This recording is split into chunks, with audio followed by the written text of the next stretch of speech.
And welcome into the MLB Hot Stove Daily here at the Upside Sports Network. My name is Michael. Appreciate you guys joining us on a Monday evening. Remember, you guys can stay up to date on all the latest throughout the MLB offseason here at the Upside. 9 o'clock every weekday. We'll be live for you guys here, and most weekends as well. Be sure to hit that like and subscribe if you haven't already done so, and join our very fastly growing community here.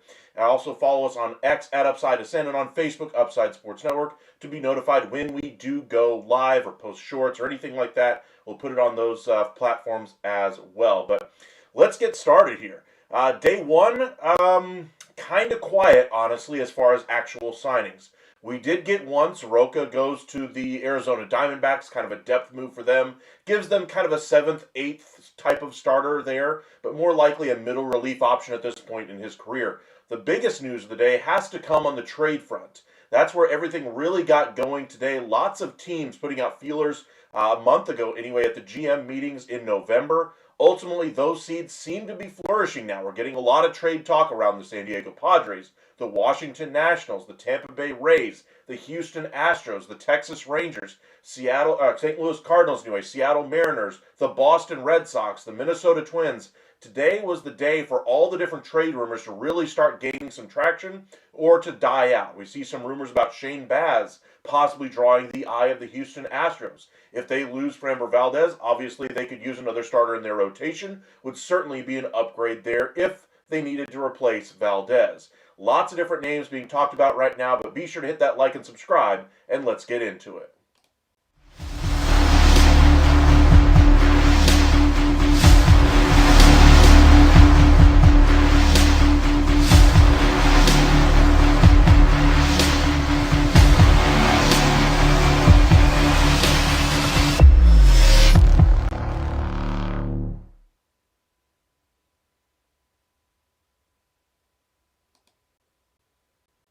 And we'll start with the trade talk today. That's where everything really is going right now. We'll begin with the Houston Astros, with the Framber Valdez possibly leaving in free agency. I wouldn't necessarily say it's a 100% foregone conclusion that that's ultimately going to happen. But with so many teams looking to pay top dollar for starting pitching this offseason, even with the character concerns about throwing at his catcher, that's not going to stop a team from overpaying for his services. And yes, pitching is absolutely in demand this winter. So expect these free agent starting pitchers to do very well. Expect the trade talk around a lot of these teams trying to parcel down their payroll, i.e. the Texas Rangers, among several other teams looking to acquire starting pitching on the cheap.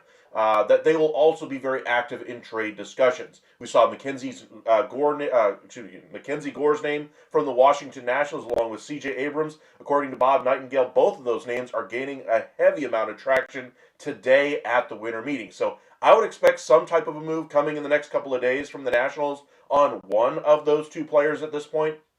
We talked about last night how there's very few shortstops on the market. Honestly, there aren't really any good shortstops on the free agent class this year. If you're going to look for a shortstop this year, you're likely going to have to do so via trade, unless you still view Bo Bichette as a shortstop. I don't. I view him more as a third base, second base option at this point in his career. But if you're hard up for a shortstop, I suppose you could still shoehorn him in there at short. But for all intents and purposes, you're looking at the trade market to go after your shortstop. If the Texas Rangers want to hold on to Corey Seager, which at least that's what they're posturing as right now, if they're intent on doing so, then that means C.J. Abrams becomes the best possible shortstop available in this year's winter meeting. So we'll see if he does ultimately get moved. I'm curious which teams are pounding down the door. I'd imagine the Braves would have to be one of those teams. They've been looking for a shortstop for the better part of the last 2 years. But that's not going to stop other teams from trying to acquire his services either. He's a really good runner, base runner on the base paths. Could use a little bit better approach at the plate, I guess is the best way to put it for C.J. Abrams. Has never really lived up to the lofty expectations we had for him coming up through the prospect pool. But ultimately, he's still an accomplished player at this point in his career. Is he necessarily a superstar, aircraft carrier type of player that we thought he might turn into? A Trey Turner Jr., if you will? Not quite to that level, but he's certainly a good upgrade for somebody in need of shortstop help.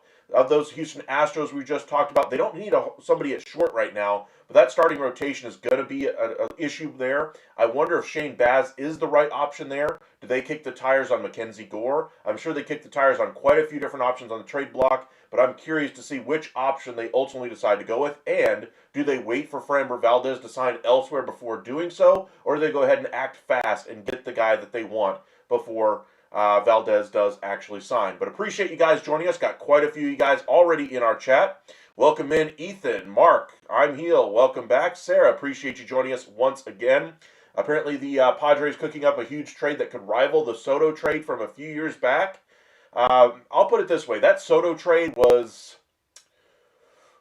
once in a decade, I'll put it that way. Just the pure haul that they were able to get for Juan Soto, the Washington Nationals anyway.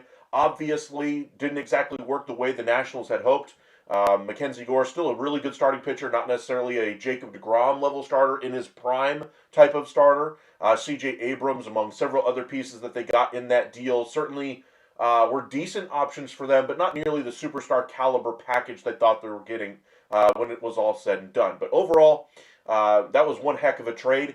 If this offseason, if this winter meeting specifically holds a trade similar in that way, especially with the Padres, I would be floored. I don't think we'll see something quite that seismic at this year's winter meetings. I do think we'll see some way out of left field type of trades, some ones that'll absolutely knock us back a few steps, but I don't think anything will come up that's that big, that's that far out of nowhere. So, we'll see where this type of move happens. I could see several options being moved this offseason. We talked about Brendan Donovan and the guys that might be available from your Cardinals, Sarah, but we'll see which direction the trade winds blow over the next 24 hours. I think that's going to be really telling to see where this thing really goes. We've yet to see the free agency really get cracked open. We saw the big starting pitcher, Dylan Cease, get off the board, but the offensive players really haven't moved yet, so hopefully we get some movement there. Other news from the San Diego Padres is that they're actively shopping Jake Cronenworth. They were obviously listening on him before, but the reports came out today anyway that they're actively shopping him. They aren't just waiting on their sitting on their heels waiting for something to happen. It sounds like they would like to offload his salary in an effort to move that salary elsewhere on that roster. My guess would be for a starting pitcher. They have a couple of different starters they're going to be losing this year. They toyed around with the idea of moving Miller into the starting rotation last year, but we'll see if that ultimately happens. I doubt it. I think they're going to ultimately go with a couple of starters there in San Diego. I imagine one of the international free agents could be one of the starters they ultimately land, but it remains to be seen which option they decide to go with. But Cronenworth is certainly available. I looked at his numbers today just to kind of see if there was a reason why somebody would make the move. Looking at kind of the Marcus Semien trade as kind of a template there. Obviously, Semien has had more dollars invested every single year to him. Cronenworth's deal, I believe, is around the 5-6 year mark anyway. Around that $60+ million deal left, or is what he has left on that deal. I think he's got a $12 million AAV, obviously a lot less than Marcus Semien, but for around the same level of production. So you look at what the trade was with the New York Mets, with sending back Brennan Nimmo. Basically, if they wanted to offload some salary, the Mets were willing to oblige, but they had to take back a salary in order to get that done, speaking of the Texas Rangers. If you're looking at the Cronenworth deal, I'm not saying that they're going to have to take a salary back because of how little it is in comparison to Marcus Semien, but I just don't see the impetus for another team to take on that contract and the length of that deal as well when he's already hitting 246. He doesn't steal a whole lot of bases. He's not exactly seen as a plus defender in the field. He's seen as a guy who can be a utility player for you at best, who can play the position adequately, but he's not necessarily a difference maker on the defensive side of things. So if the Padres are going to move on from Jake Cronenworth, I could see a team looking to take advantage of the Padres' need to offload the salary there and may have to attach a prospect to get the deal done. If you're looking to make it a baseball trade, what team would be interested in a player who's hitting 246, 3 stolen bases, not necessarily a premium glove, but does give you some positional versatility for $12 million annually for the next 5 years? I have my doubts as far as whether a deal actually comes through or not there. I imagine, like I said, they're going to have to attach a prospect to one of these other teams that's just looking to kind of rebuild this year. I think that's probably the best case scenario for the Padres offloading Jake Cronenworth, but we shall see. Try to catch up on a few of these comments. We got 35 of you guys in the chat already. Thank you guys for joining us. Be sure to hit that like and subscribe if you haven't done so already. I do see those likes coming in. I appreciate that. Hearts in the chat as well. Thank you guys very much for interacting with us. John, welcome back. Appreciate you joining us once again. What's the news on the Yankees and Brewers? Well, as far as the Yankees, they're still kind of in a holding pattern when it comes to Kyle Tucker. That free agency is going to take a little bit of time here. If Bellinger is willing to go ahead and sign before Tucker and not wait around for the Kyle Tucker market to finally crystallize, there's enough activity around other teams besides the Yankees. His market could come together very fast. We talked a little bit about where he might ultimately go last night. A lot of teams could utilize a player like him, his contact-first approach, the low strikeout rate. I think a lot of teams are starting to value that. The Texas Rangers specifically are changing their entire methodology as far as how they want to approach things offensively, and he's exactly the poster boy they could utilize down there in Texas. But with them trimming down payroll, doesn't seem like a logical fit unless they're offloading even more salary than they already have. So if the Cody Bellinger camp is willing to wait, I think the Yankees will be there for him. I think that the two things don't have to be mutually exclusive either. I think they could both walk and chew gum. They could both sign Kyle Tucker and Cody Bellinger. That would certainly be a massive upgrade for their offense. A year after losing Juan Soto in free agency, they ultimately rebound with a nice offseason last year, getting a bunch of different players to fill a lot of different holes there for them. Bellinger would probably slot in at first base permanently if they brought in Kyle Tucker. I wonder about their flexibility in the outfield. Of course, Trent Grisham is on a one-year deal after accepting the qualifying offer, but that's where things kind of stand with the New York Yankees. They're also known to be touching base with Edwin Diaz. The Mets, the Blue Jays, and the Dodgers are also in on the Edwin Diaz market. I'm curious to see if the Mets are really willing to go that far financially for Edwin Diaz, who's said to be looking for that 5-year, $100 million contract once again. Honestly, I kind of doubt the Mets are willing to give that kind of money, but with the teams that you're seeing in his market, he just might very well get the number he's looking for this offseason. All right, try to catch up on a few more of these comments. Brewers, there was some consternation about whether or not they would trade Freddie Peralta going into the winter meetings. That conversation has pretty much died down right now. It sounds like the Brewers are looking to add to this roster and try to add to that rotation through free agency, through trade, rather than dismantle it. I'm sure if somebody bowled them over, they would be more than willing to accept an offer that's more than what a team should be offering for him. But as of right now, I doubt we see Peralta ultimately move. Royals and Reds are interested in Jake Myers. That was reported late last night as well. I could see him being a nice player for the Royals. Reds, I think, need to go a little bit bigger game hunting. He just kind of fits what they already have, in my opinion, the level of player they have always gone for. I think they need to go for a bigger aircraft carrier type of player, just to use Dan O'Dowd's term. I just really like the way that term kind of fits what the team needs. For instance, Corey Seager, when he's healthy, when he's available for the Texas Rangers, he carries that offense, even though the other 8 hitters in the lineup might not be doing anything for weeks at a time. He is the definition of an aircraft carrier. The Reds could certainly use a player like that. We'll see if they ultimately land one this year in free agency. Of course, I have my doubts, smaller market, all those kinds of things, but that's really the type of player that I think would be a difference maker for them. Jake Myers kind of feels like rinse and repeat from what they've already done. Kind of quiet is an understatement, absolutely, Ethan. When something is quiet, it usually tells me big name and team is usually trying to get a deal done.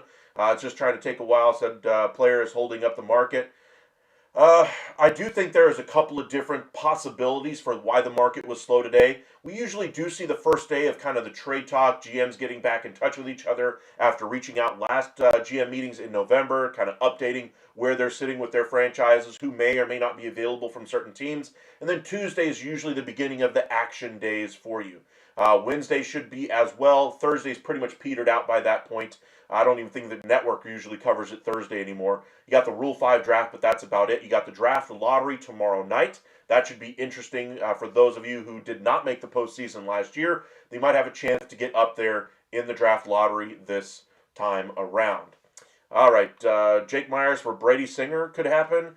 You're going to need to include more. If I'm the guy, if I'm the Reds trying to trade Brady Singer, I would want more than Jake Myers. What would it take for Chicago Cubs to bring in?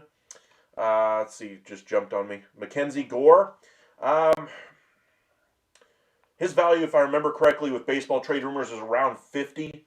I would guess you're going to have to include one of your younger starting pitchers, one of your elite younger starting pitchers, like a Cade Horton type.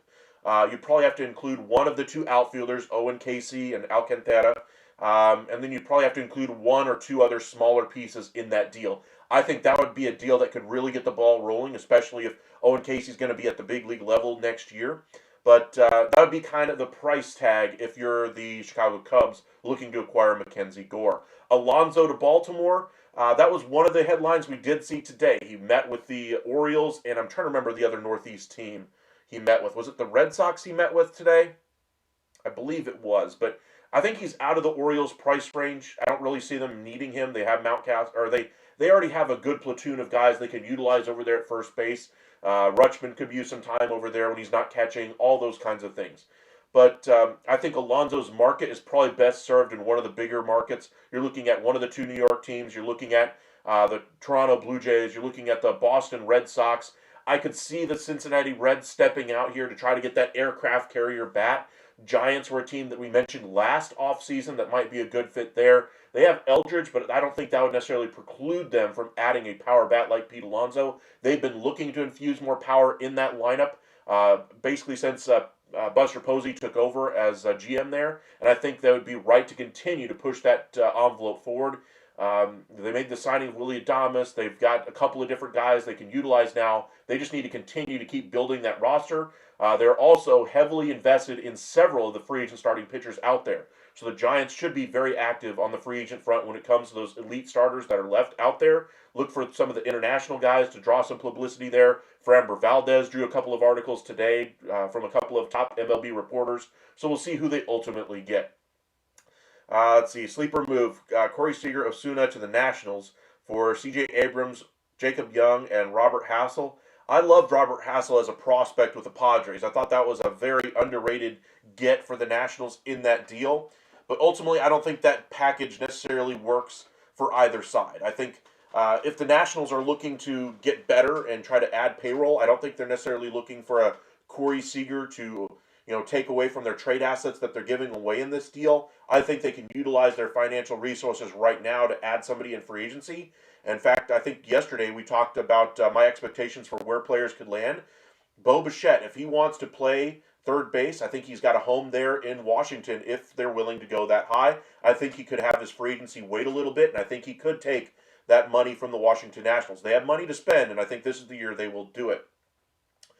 Taijuan Walker for Jock is cooking. You like it for Texas? Honestly, I would as well. Gets you another starting pitcher type arm in there if that were to happen, and gets you off of the money for Jock Peterson. Honestly, it'd be a bit of a wash there, but we shall see. How expensive would Ketel Marte be? Welcome in. Quality, appreciate you joining us. Ketel Marte is going to command a hefty return in a trade. Let's go ahead and kick off some of the trade discussion right now, shall we? So we've got a lot of you guys asking about different trade ideas, so let's just get it going here. This is baseballtradevalues.com. I invite you guys to check it out. Really good site if you want to see kind of what the industry might see what your player is worth. So if we're looking at the Diamondbacks, what would he be worth? He's on a very team-friendly contract right now. Just going to show you what he's making right now. 5 years left, only $80 million left on that deal. And I believe he's got a player option after that for like $12 million. Obviously, he's probably going to decline that, but he's 32 years old. Now, he was absolutely an aircraft carrier type of player last year. Certainly torched my favorite team, the Texas Rangers, time and time again when they were trying to make a push for the postseason. Ultimately, it didn't happen, obviously. But Ketel Marte, his value right now sits at 66.6. I would say if you're looking at a team like the Boston Red Sox, who are one of the teams that's been looking into his availability, I think that the Diamondbacks are looking for some starting pitching back as well. But if you did a deal with Ketel Marte going to the Red Sox, you're probably looking at either Duran or Abreu as kind of the centerpiece of this deal, followed by some pitching. I think Duran could be an interesting piece in this deal, but I think their preference might be to go with Willie Abreu and move Corbin Carroll out of that spot in the outfield, or if they get Duran in center, that might be even better for them. I'm going to go ahead and say Duran gets in this deal because you still can get another piece in this deal to make it work. So you get a major leaguer for a major leaguer deal, and then you need some starting pitching here. I think Tole would be a fantastic get. I doubt you get that level of piece, though. I think you're probably going to be looking a little bit lower here. Cason Witherspoon makes a lot of sense as kind of this prospect piece coming back, and then maybe a low-cost option as well. Let's say like a 19-year-old prospect here, kind of a lottery ticket, if you will. That deal, I think, could get it done. Let's go ahead and validate just to see how close it is. So the site says it's a fair deal, which means this deal will happen, right? No, you can almost guarantee the Diamondbacks are going to want a little bit more for Ketel Marte because the value he has on that deal remaining. But I could see this type of deal happening, this framework of a deal happening. But let's go ahead and post it to the trade board. And there we go. Let's go ahead and make another deal, shall we? Hap waived the no-trade clause. I could see that. Meeting tomorrow with the Red Sox for Alonso. Okay. Could she Schwarber to Cincinnati? Possibly.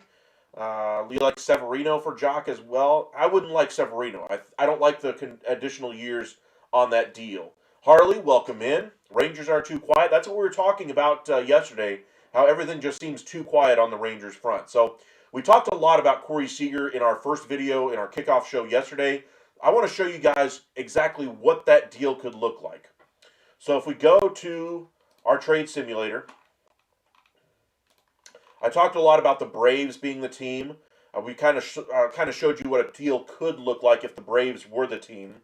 Let's look at what the Dodgers would do if they were trying to go after a Corey Seager. Obviously, they have a lot of money already tied up in their roster. They're not looking to take on more salaries right now to they're looking to kind of have deferrals in their contracts, and Seager doesn't exactly come with that. So the one way the Rangers could make that work for the Dodgers is if they took off some short-term salaries from them. So looking at their negative assets, to me, this goes immediately to their bullpen. Tanner Scott, 3 years left on his deal, $33 million. Rangers need bullpen help. There's your first piece of the deal. Now, I saw a bunch of you guys talking about Teoscar Hernandez being the other piece. I don't see him being a great fit for what Texas is looking to go with. And for the money that's still attached to him, I just don't see that being the right fit there. If you're taking the long-term money of Tanner Scott, I could see them taking short-term money from another player, but not a long-term commitment like Hernandez here. The other way they could do it is obviously throwing in cash. We've seen them do that in years past. So if we go back over to the Rangers side, how much does he have left on his deal anyway? I can't remember. $189 million. He's roughly making, I believe, $32 million. Bichette prediction, my prediction was to the Washington Nationals. quality. My prediction is the Washington Nationals, after he fails to sign the lucrative deal he's looking for elsewhere. The most likely team outside of the Nationals to me would be the Blue Jays going back there. Um, okay, so if he's making 189, if you include, say, 40 million, I think that deal gets pretty dang close from the Texas side. Let's go ahead and say it's 45 million. You include, say, you pay 25 this year, or you pay 20 this year anyway. You pay 20 next year and 5 the next. That way, basically, you're not having any savings this year because of the money you're bringing in with Tanner Scott. But the long-term money disappears, and you'd be able to buy a couple of pieces from the Dodgers from it. So, if we did that, that would work. You could get a nice piece of around 25 value here. I'm going to up it even more, though. I'm going to up it to, say, 60 million. And we're going to say for, I don't know. Actually, no, we're going to go 50 million. 50 would be, say you did 20 this year, 15, and then 15 the following 2 years. I think that would work for the Dodgers, kind of offloading some of their commitment there. Okay, and that gets you to around 30 mil that you could bring back in value from the Dodgers. Now that could get you a player that could solve your issue at catcher right now for pennies on the dollar in Dalton Rushing, sign, seal, deliver, put him in the deal. There's your trade. Obviously, you could finagle this deal a little bit more if you wanted to, but that would be the bones of the deal. I kind of like that deal. I don't think the Dodgers say yes to that deal, though. I think they would be looking to hold on to Dalton Rushing as kind of their catcher of the future, if you will. They have Will Smith signed to 8 years, though. Do they need a catcher of the future? That would be my question. But Dalton Rushing could be the guy there. How many different top-end catchers have we seen come out of the Dodger system and fail at other places, though? That would be my other worry as far as the Rangers putting that much value in a backup catcher or a guy who's going to be playing 50% of the time. If you scroll on down here, you could get a MVP type of player in Zaire Hope. Do I think you get that for Corey Seager? I think if you're including this money and it's just straight up Hope, Scott, Seager, and cash, I think you get the deal. But I think they're going to be loath to do that. I think they'd prefer to go even lower on the prospect sale. So then you get into players like Mike Sirota. I really like his availability, his ability at the plate. I could see him being the centerpiece of the deal here. So I'm going to put Sirota in this deal, and the Rangers are looking to get younger as well. So on the position player side of things, Morales makes some sense. Harlan makes some sense, but I think they're probably going to go more of on the pitching side of things. Let's see, what are we at already with Sirota in there? About $8 million you can add here. Jackson Ferris, one of their top pitching prospects you could put in this deal. They could use another top position player prospect. Let's go with, just kind of keep it clean. I'm just going to take Sirota out of this deal, and I'm going to put in Zaire Hope. In case you guys are wondering who he is, let me pull up the Dodgers top prospects real quick. Number 2 prospect reached AA status. He's going to be in the big leagues in a couple of years. And that's when I think the Rangers could have an opening once again in their outfield. So you look at what he does bring. AA last year, 316 average, only played in 16 games. In high A, played 121. Across both teams, though, 13 home runs, 79 walks, 143 strikeouts. You're like, whoa, that's a huge strikeout number. But you see the potential here. That was him getting adjusted to that level of play, and I think he's going to really take off after that. The other player you could include, Quintero. Speed is I believe speed is his thing right now. If I remember, he had 100 steals? I'm trying to remember how many stolen bases he had. No, it was the other guy that had the 100 steals.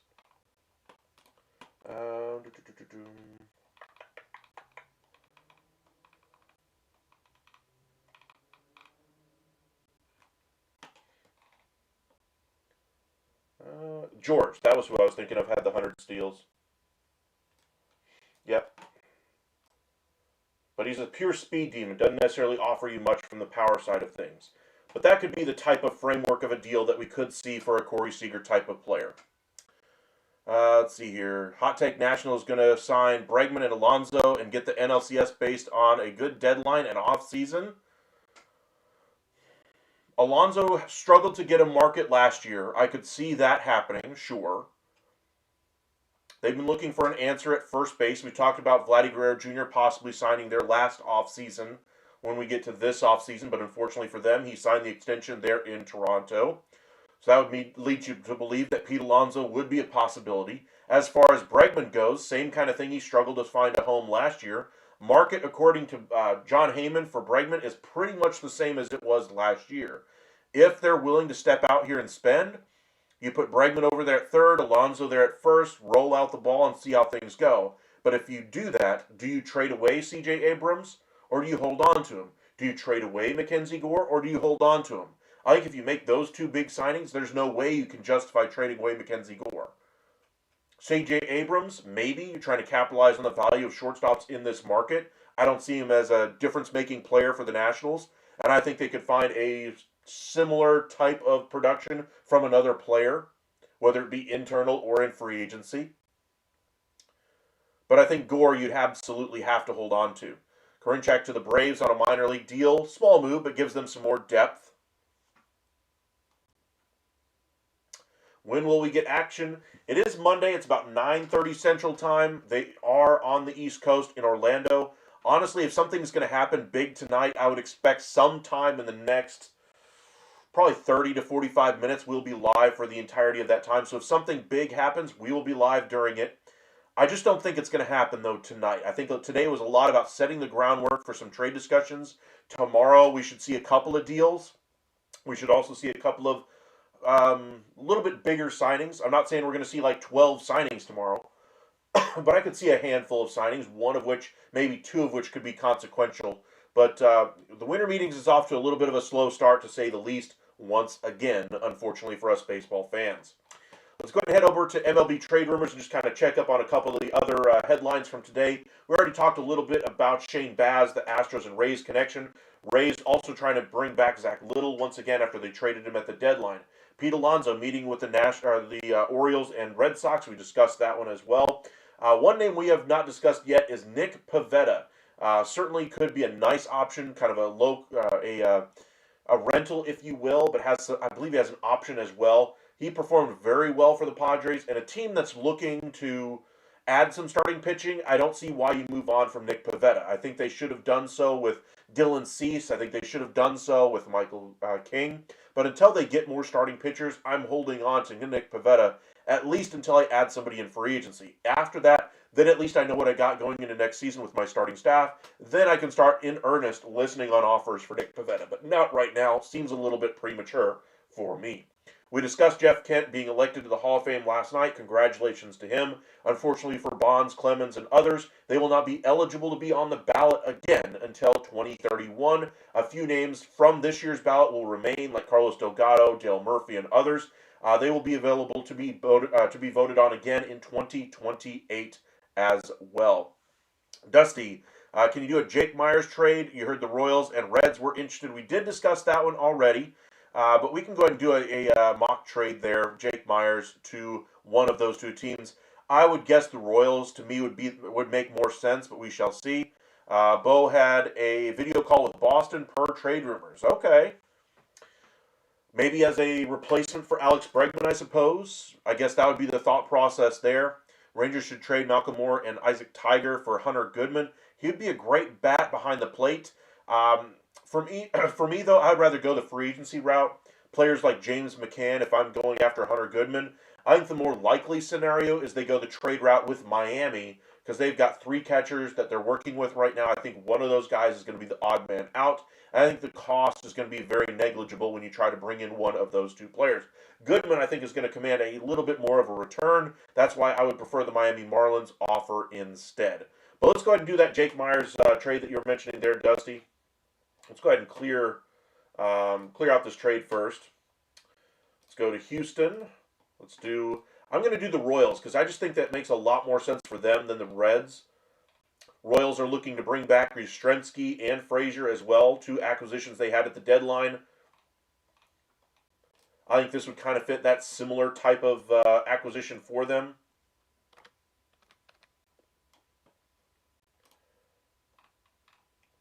And there he goes to the Royals.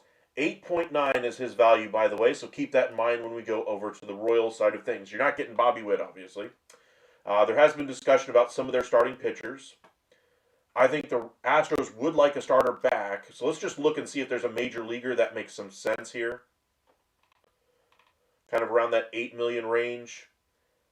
And there's not really one unless if you call Chris Bubik that type of player. I think that would make some sense. Give them a number 2-3 type option in Houston. Your starters next year for the Royals would be Ragans, Waka, Seth Lugo,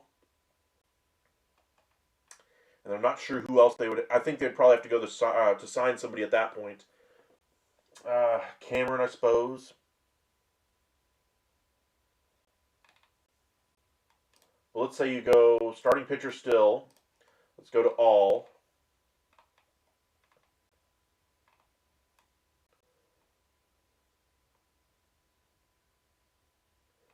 Say they go with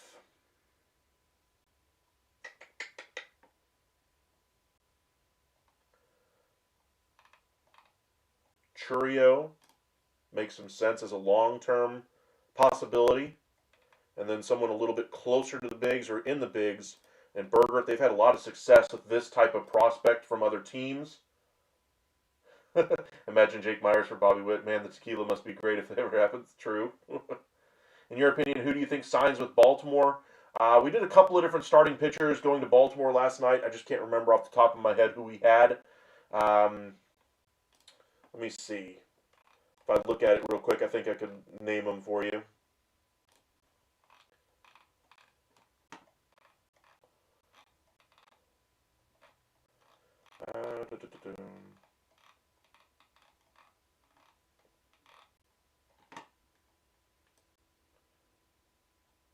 Wasn't Valdez. Wasn't Imani. Schwarber, no. Suarez, no. Alonso. Naylor, Diaz. I think one of them was Michael King we had going to the Orioles. And the other one wasn't Zach Gallen.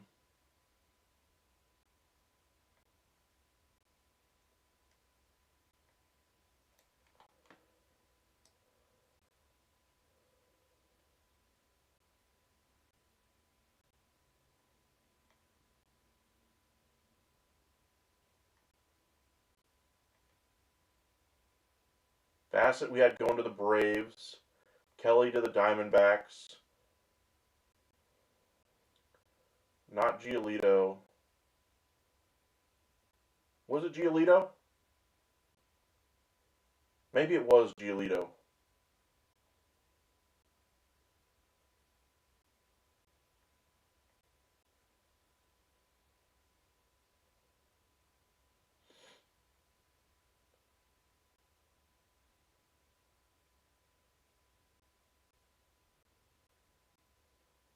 I think it was Giolito. So it was Giolito and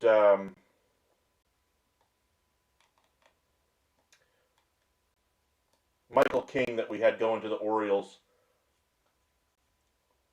Jay Palmer. So those were the two that we had predicted there. Let's do a mock Augustin Ramirez to the Rangers. We could do that one. You're surprised Myers has value? That's kind of my point as well. I think a deal like this would be about right. Astros get somebody they can throw in their bullpen, long relief, back-end starter combination, and then somebody they can hope on for the future.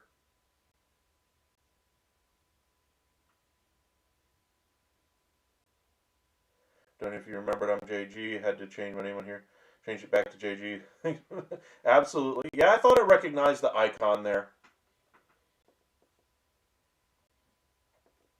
All right, so let's check out a few more of these headlines real quick before we finish off a couple of other trade ideas. Dodgers notes, Teoscar's come up in trade talks. Doubtful he moves, obviously. Video meeting with Bo Bichette. Let's check out X real quick just to see if anything is happening.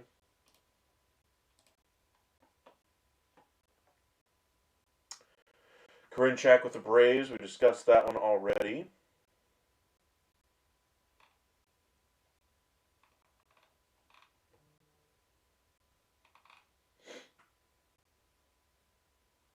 Michael King to the Mets, possibly. Interesting. Mets need starting pitching. They need not one, but two starters for sure. To me, they need at least a number one. They probably need at least one number two type starter. And then for me, I wouldn't stop there. I'd add another starting pitcher to that mix as well. I'm not going to toss the keys over to the young guys and just say, go get them, boys. To me, that would be negligence by that front office. They need to add some starting pitching here. Framber Valdez, to me, is the name that I keep coming back to, is the name that kind of fits for what they're looking for. Imai makes some sense here. If Michael King turns out to be one of those names, I could see him as the number two type starter. I know a lot of you guys view him as a number one. I don't. I would view, Framber Valdez as the one in that scenario. King would be the two. But and then, of course, you have to worry about the trade possibility of Kodai Senga. I think a trade with the Minnesota Twins that sent Senga to the Twins and Pablo Lopez or a Joe Ryan to the Nationals would make a lot of sense for both teams. If I were the Mets, I'd probably go after Pablo Lopez. I think his acquisition cost would be a little bit less. That they would take the diminished return on Senga plus whatever prospects you threw their way. In fact, let's go ahead and do kind of a mock trade there with those Mets and the Twins here, just to kind of see what the cost would have to be.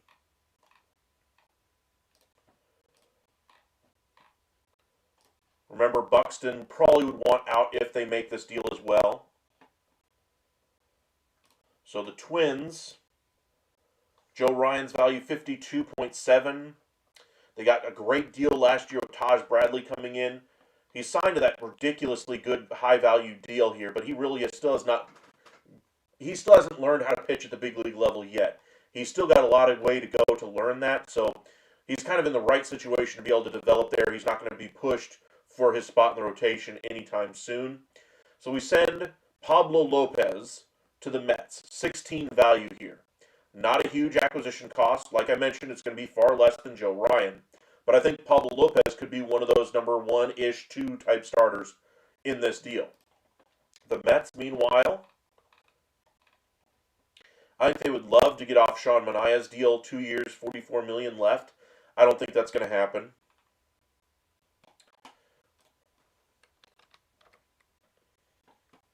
Senga at 0.5. Mainly this would be about offloading the 28 mil here. Twins would be taking on 14 per. Twins are giving up, 22 per? So it's $8 million cheaper that they're saving for the Twins. I would do that if I'm the Twins. Plus, you get a starting pitcher that if he recaptures his form, could be of some value in the trade market at the deadline. So you save a little bit of money. Now you have the ability to add some prospects to this deal as well. So Senga, you're looking for around 16 value here. I would be looking starting pitching. I would be looking young starting pitching here. I don't think you're getting Jonah Tong. I don't think you're getting Sproat.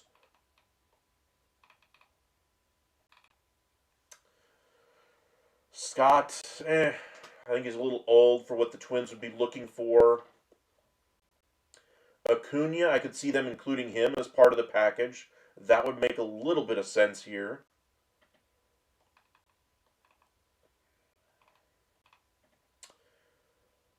I think they would prefer to keep some of the young guys here. So let's do Boston Barrow.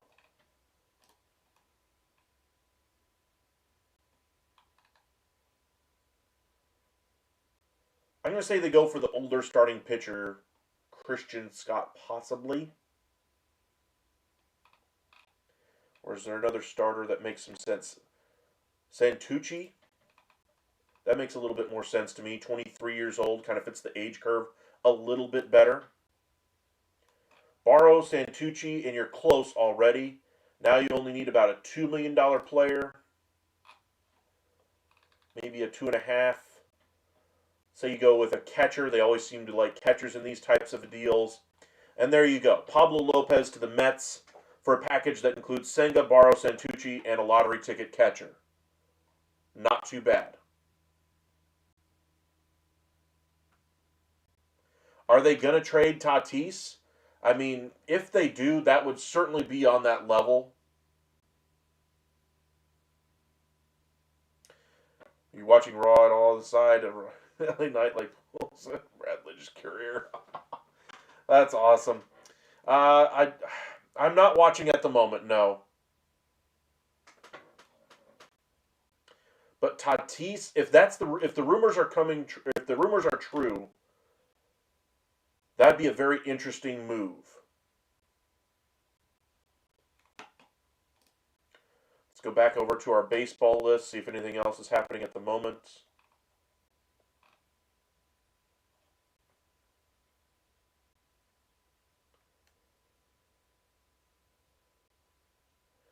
You want to check the Cousins trade value?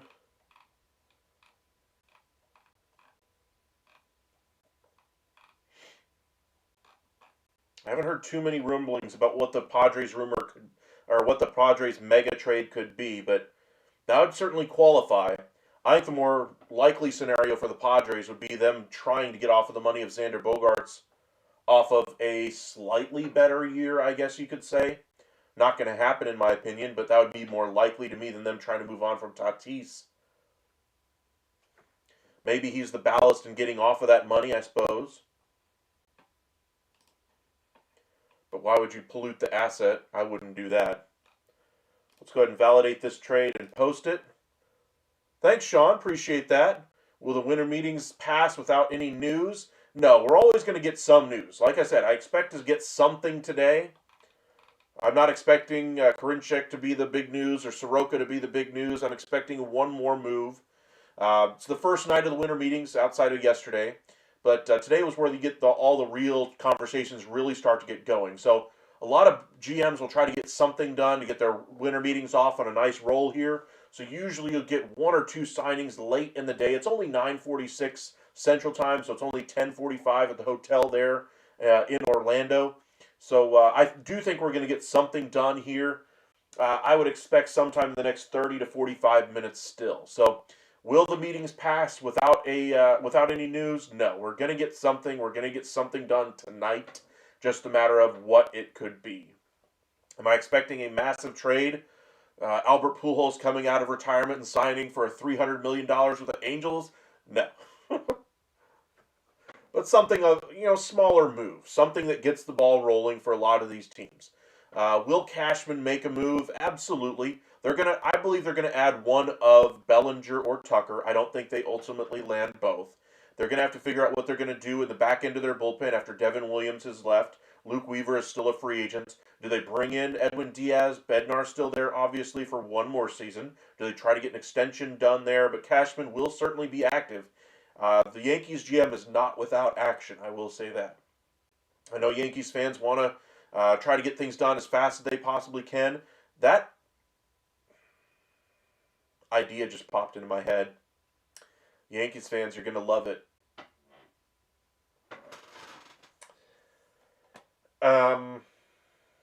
Just a thought.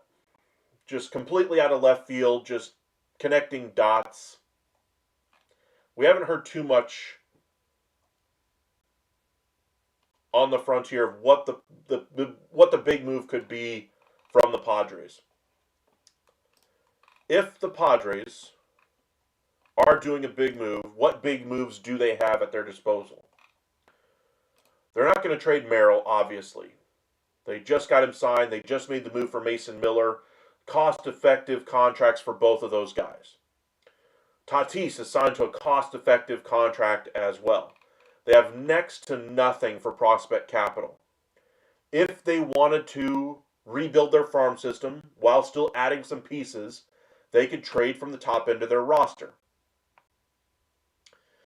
Jays GM Ross Atkins says it'll be difficult to bring in a big bat and a high-end reliever. Interesting. I do think they'll get one of the two, and then I think they'll still add a mid-tier guy, whether it be a bat or the reliever. So if they do land Edwin Diaz, do they land Kyle Tucker? I doubt.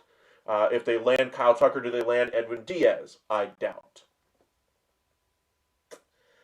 But on the opposite end of the spectrum, guys that aren't valued so highly, what would still be considered a big move? Manny Machado? Absolutely. Xander Bogaerts?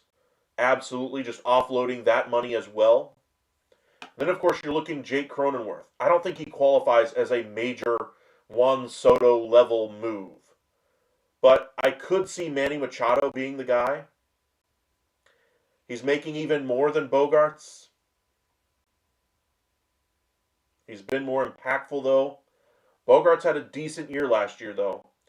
But for 203, you're probably going to have to eat nearly half of that in order to make this deal worth it for another club. Are you willing to eat $100 million in free agent dollars? I don't think so.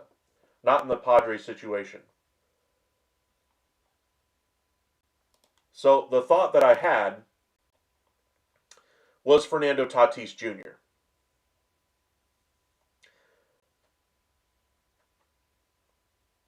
What would the Dodgers have to give up? Dodgers and White Sox are interested in Jake Myers. Kind of my thoughts as well. What would the Dodgers have to give up? Middling starting prospect.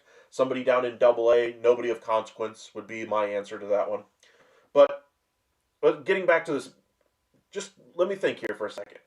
If there is a big trade brewing, I'm just trying to see if I can suss out what something like this would have to look like. I'm just going to throw the Yankees on here because they're in on everything big, along with the Dodgers. But I'm going to throw the Yankees out there because they are the team that I think could eat some payroll. Mets could do that as well. Now that's interesting. Logan Davidson to the Rays on a minor league deal.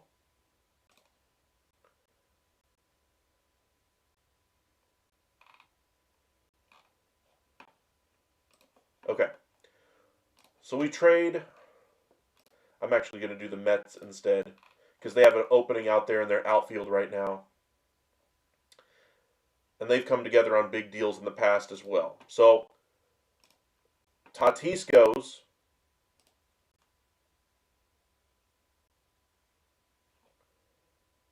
Machado goes. Then you're only left with Bogaerts, who's still cheaper than both of those guys. However, you're still left with, negative 44? But how much money are you offloading? $300 million and $286 million. That's $600 million in future payroll commitments. That's a lot of money off your books. And we've talked about Steve Cohen printing money. Would David Stearns do this before he got to Arizona? Would he do this before? I don't think so. But this isn't a bad option to begin. Now, say you include, then you could include $100 million just to make it worth it to get to the prospects that you want. You send the $100 million to the Mets. They pay $500 mil of the $600 mil that you have going.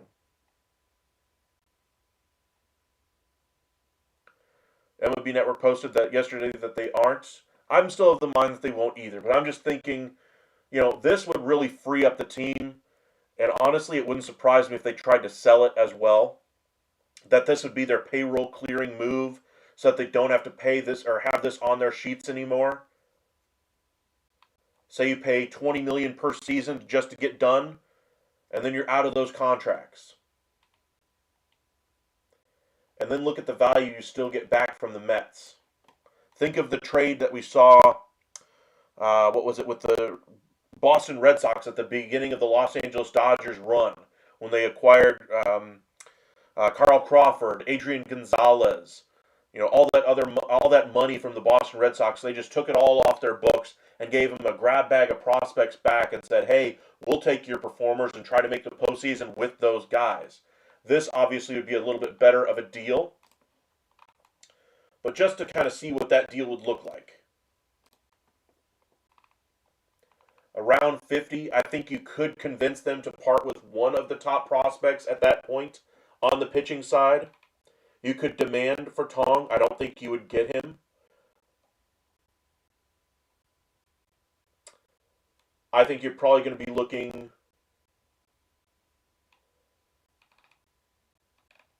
They've been interested in Luis Angel Acuna. That's an easy no-brainer. Throw him in. There's really not a space for Vientos to play aside from first if they make this move. But I don't think they're bringing back Alonso if they bring on this much money, and they still have 2 starters that they're going to have to go out there and get. This would be a huge increase in payroll right before the CBA is negotiated. So I'd imagine this is their last bite to really take advantage of the current CBA rules. If they did it, though, this would be interesting.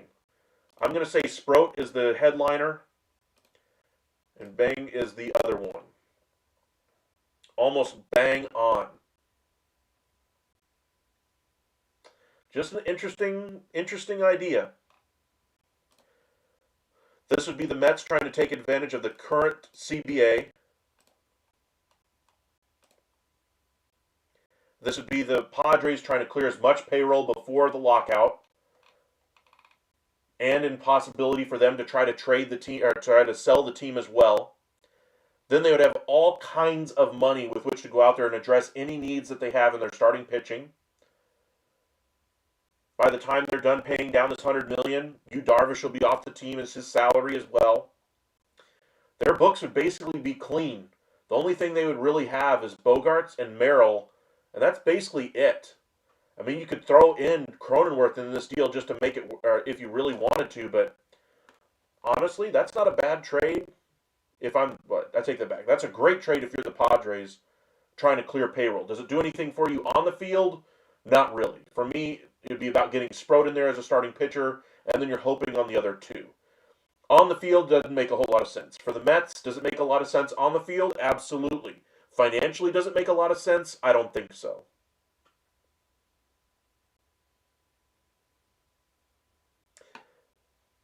Do I think this is the trade that everybody's talking about? No, but I think that would make at least some sense to me. With all the finance consternations the Padres have had for basically the last 3 years, this would solve all of that. Just an interesting exercise. All right, let's go back to our simulator here. DeGrom for Manny Machado. I don't think that would happen. DeGrom has too much positive value in relation to Machado based off of just sheer dollars. Doesn't really make that much sense, unfortunately.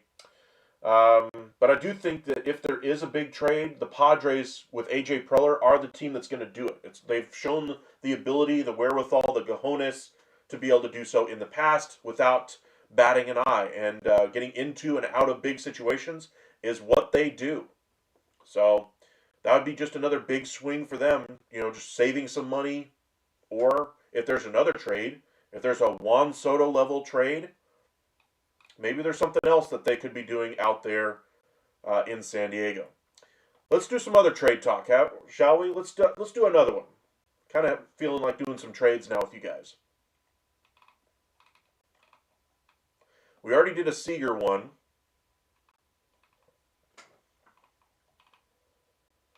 There's a lot of talk about the Rays and the Astros with Baz going the other way. What would that look like if they did do it? 35 value? Do the Astros even have the ability to do it at that price point? Rangers aren't in any rumors, it sucks. Yeah, not really. But that's how Chris Young really operates. They don't really have their business out there in the news, I'll put it that way. Cam Smith could be part of the return. That would make some sense, I suppose. Melton, Arrighetti. I don't think you're including Arrighetti in that deal, though. Alvarez, because he's so far away, I think would make some sense.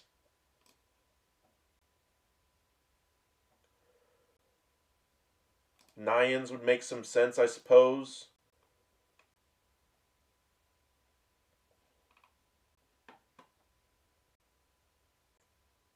Ferrucci? Does that make sense with that trade? No, we're still not close. Need to go a little bit bigger.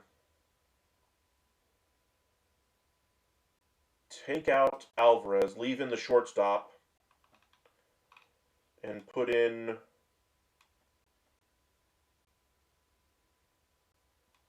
Melton, maybe?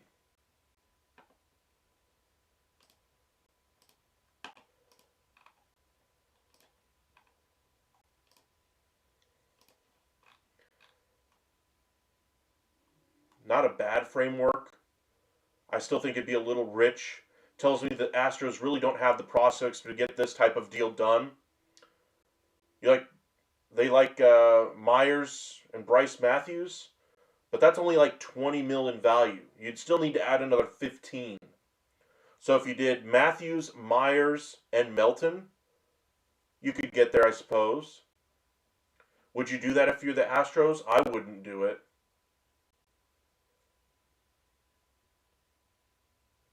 They somehow find a superstar some way, somehow. True. But that could be something we see. Myers, Matthews, Melton, or Alvarez would make some sense as far as a trade there. Let's go ahead and do your trade there, Anthony. A Cabrera trade, since there are so many teams needing starting pitching. I'll even give you the Rangers as the team, because they were connected to him as well. They also have the connection with the catcher, could go the other way as well. So we're going to start with Tigers will listen to offers. President of Baseball Ops says he doesn't believe in untouchables. That just means he's open to at least hearing offers. I'm not trading Skubal at all if I'm the Tigers at this point. The time to trade him was last year before you had the great year with him this year. Now you're basically handcuffed. He pretty much has to say, and you got to pay him whatever he wants. Cubs trade for Lopez. We could do that one next, Chris. Franco disappeared for reasons, absolutely. And the Rays are like, well, here's Caminero. All right. So where's the catchers here? Ramirez, Hicks. They don't even have the other one on here. But 5 years of control for both of these guys. Hicks is a little older. He wore down in the second half. Which one do you go with?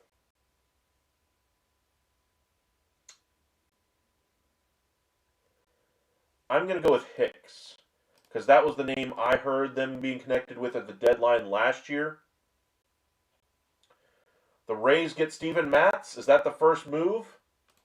The first real move of the winter meetings? Yes, it is. Rays are closing on a deal with Steven Matz. Pitched parts of 11 seasons with the Mets, Blue Jays, Cards, Red Sox, 60 and 62 with a 4.19. Pending physical, maybe a 2-year deal. That would make some sense for the Rays. I like that deal. That probably would preclude them from going after Zach Little unless they move on from Shane Baz. If they move Baz, then I could see them bringing in Little. But there's your first real move besides Mike Soroka, I guess you could say, of the winter meetings. You guys were asking, would we actually see some news? Well, we got some news, Sean. Rays are getting Steven Matz. I think they see a veteran pitcher, somebody that can eat some innings for them. I think that's what they're looking to get after they traded away Zach Little at the deadline last year. I think that's what they were looking to acquire in free agency this year, and that's what they're getting here in Steven Matz. I don't think they're necessarily looking for him to be a number 1 or 2 for them. I think they're looking, like I said, just for innings. If he could eat, say, 140, 160 innings, I think they'd be more than pleased with 160. But I think if they can get 140 out of Steven Matz, I think they'd be over the moon.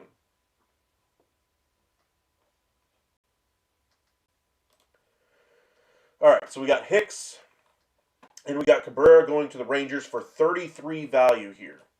Marlins are looking to upgrade their offense, so you're going to have to, I think you're going to have to include a major league piece going back the other way, offensively. And as much, he's down to 6.6. See, his value is gone now. If we had traded him a year ago, Smith's value was triple what it is right now.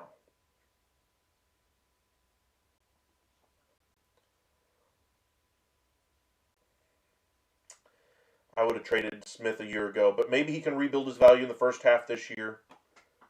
I digress. All right, let's get back into it. So, if they traded Josh Young, let the Marlins see if they can get him right at third base there. That's your major leaguer going back the other way. That's your centerpiece of the deal. I think you'd have to include at least a couple of younger position players going back the other way. Devin Fitzgerald makes some sense.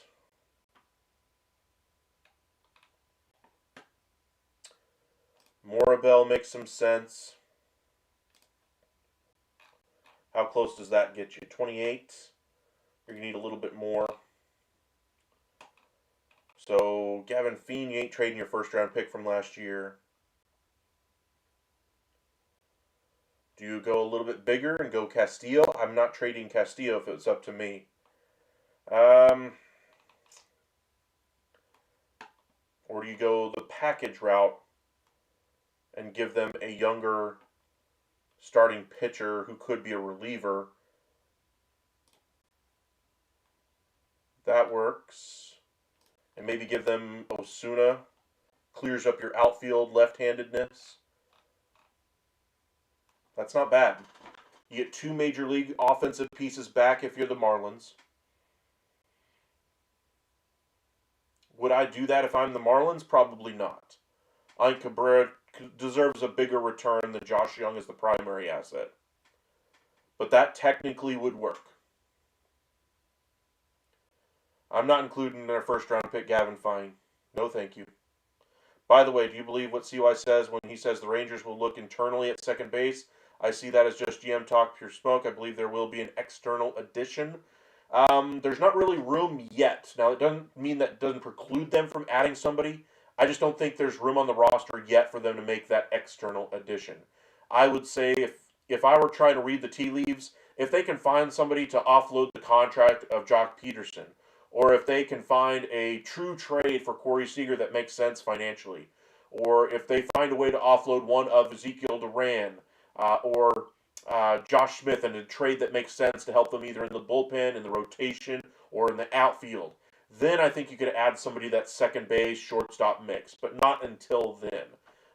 If they, say like a Brendan Donovan were to come, or say that the Rangers identified Brendan Donovan as the second baseman they wanted to go after.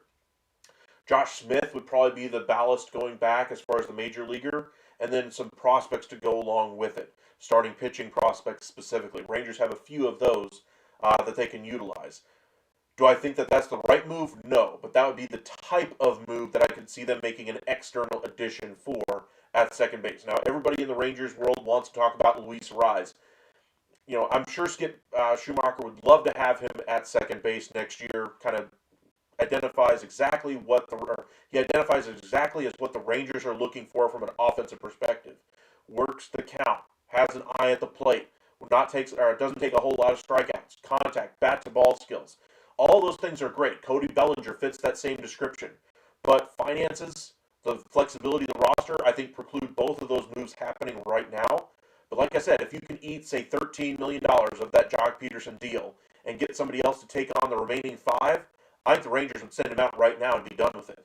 But I don't think there's a team willing to eat the $5 million. I don't think there's a team out there that's going to give a requisite trade, at least at the moment, on Corey Seager. But the Rangers are very quiet right now. I'm sure they've got something up their sleeve that's going to surprise all of us, and we shall see. Can I do it with the Cardinals for Cabrera? They're looking to kind of rebuild a little bit this year. I just don't think that's going to happen, unfortunately. Upside, how about adding a bullpen arm to that trade with Hicks and Cabrera? Rangers are already at their limit with what they're doing in this trade. If you added another arm to this, Rangers pretty much say no. They're tapped out. They ain't giving away their farm for 3 different pieces from the Marlins system. So, unfortunately not. Walcott will be on the Major League roster, so he's going to be on the big league side of things. Castillo is seen as a bit of a superstar type of player that they don't really have in their system right now. They aren't trading that rarity in their system. And fine, they haven't even gotten on the field yet. They want to see what they got in their first round pick and kind of go from there. This is a group that really believes in their picks, and we'll see if they're right or not. But for better or for worse, they aren't going to be trading away Castillo fine unless it's for a massive difference-making type of a player.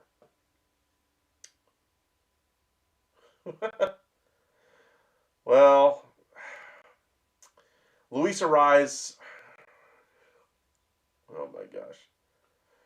Oh my goodness. Heel, that's hilarious. I do like Luis Arise. You guys know that I'm originally from South Dakota, so I was a Twins fan very young. So I got to watch Luis Arise, because I'm a bit of a Twins fan still. So I got to enjoy his career with the Twins, the trade to the Marlins, subsequent trade to the Padres. I would love to see him on my current favorite team, obviously the Texas Rangers, but I just don't think it's going to happen for a myriad of different reasons right now. Until those reasons are solved financially or by clearing up some roster flexibility, I just don't see there's a fit there. Now the cost I don't think is extreme. I think you could get him for 2 years, say 12 million annually. That's not a whole heck of a lot. That's something I think the Rangers could easily afford, and maybe even still get some bullpen arms, and maybe even spend a little bit more in the rotation. Those kinds of things, but I don't think that's on the first item on the agenda. I think their first item on the agenda is to, uh, you know, solve their issue behind the plate. I think their other issue is to add the bullpen, solve their entire bullpen issue. It's going to cost about 20-25 million. Catcher another 7 million, and then you're talking about another 15 to 17 million to solve the other holes on your roster.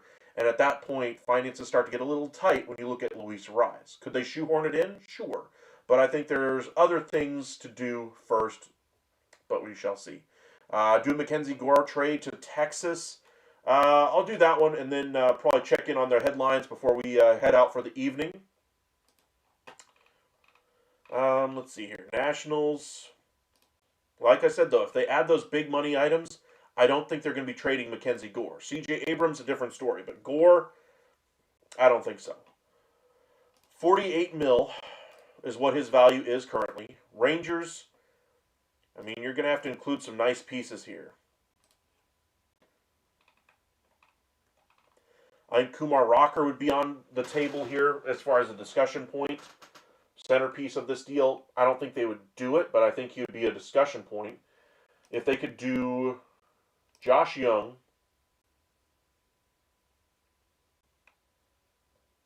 they aren't going to take back Robert Garcia. Rosario's value has fallen, but not completely off the table.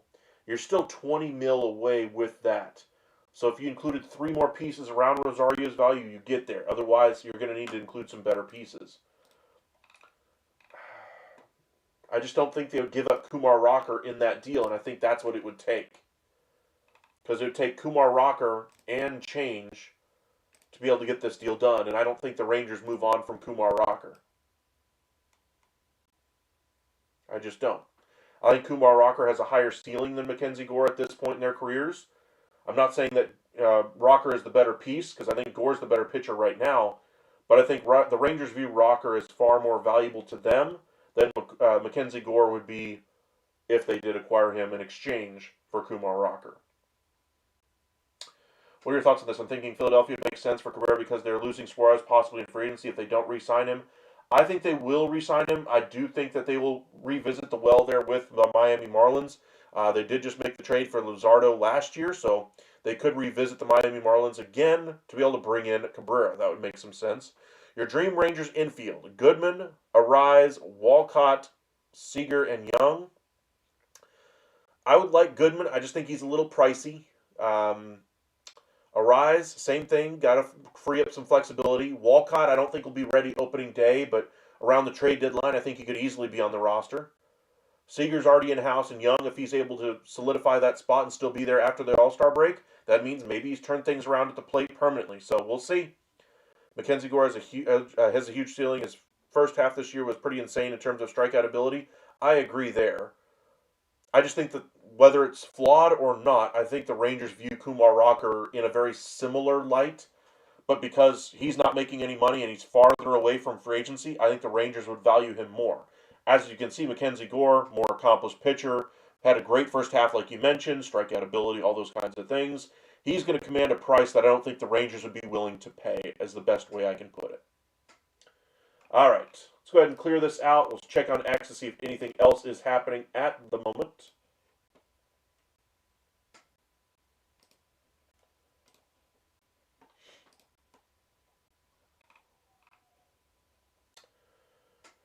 They make a big move. Bellinger still makes a ton of sense for them, as does Amai, but I'm not sensing a massive offseason for them. Michael Marino saying he's not expecting a massive offseason for the Yankees. Interesting.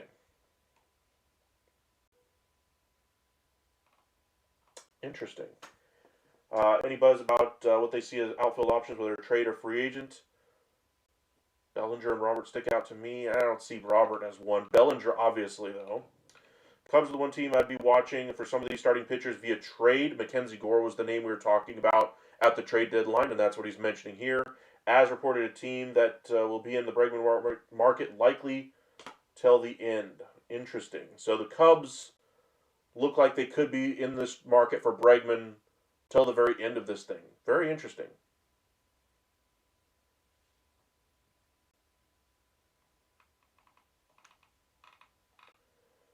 All right, so that looks like the end of the news this evening. Any surprise names we haven't heard in connection with the Mets who are connected to the Mets? Eugenio Suarez. I don't buy Eugenio Suarez. If they whiff on Pete and Schwarber, okay, but I don't think they whiff on those guys. I think they get their option at DH, whether it be Murakami, whether it be Alonso, whether it be any number of other options before you get to Suarez. I think Suarez is going to have a nice market out there to where the Mets are not the team that ultimately will sign him. All right. Let's head over to MLB trade rumors just to double check and make sure we're not missing anything. Doesn't look like it. All right, we'll have some videos coming out for you tomorrow. Got a couple of short videos ready to go for tomorrow. We'll be live again tomorrow night, 9 o'clock. Be sure to join us. If there is major breaking news, we will bring it to you live as soon as we possibly can. But I really appreciate you guys joining us once again here at The Upside. Be sure to hit that like and subscribe if you haven't already. Really do appreciate that super chat tonight. Thank you guys so much for all the support you guys continue to show us here at The Upside. And we'll see you guys again tomorrow night. Stay safe out there, everybody. And we'll see you 9 o'clock tomorrow evening.